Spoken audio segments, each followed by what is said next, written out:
A Xunta de Goberno da Deputación de Ourense aprobou hoxe un conxunto de acordos que mobiliza un total de 220.000 euros, cunha especial atención ao fomento do deporte, a protección animal e a cooperación cos concellos da provincia. Entre os asuntos aprobados destaca a creación dunha nova liña de subvencións para a formación de técnicos deportivos, dotada con 20.000 euros, e unha convocatoria de subvencións destinadas a asociacións de protección animal cun importe de 25.000. Nos reclamaban moitísimo dende os clubs que é esta nova liña que hoxe se abre, unha liña estratégica para o desenvolvemento do deporte en Ourense, como é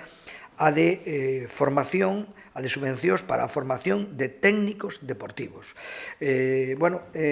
queremos facer con isto? Pois se nos queixan moitísimo nesta relación directísima que temos cos clubes, cos técnicos, de que moitas veces non teñen capacidade iles económica e as propias persoas de formarse, de continuar formándose, de continuar mellorando ou de ter unha formación mínima para iniciar ese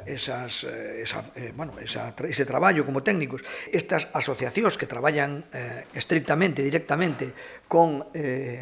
as canceiras, pois nos propuxeron, efectivamente, esta liña de axudas para facilitarlle, para abonarlle gastos de organización, de funcionamento e demais, e que con elo pois puderan levar a cabo ese traballo de adopción, ese traballo, en definitiva, pois que permite que os animais teñan unha vida diferente ao que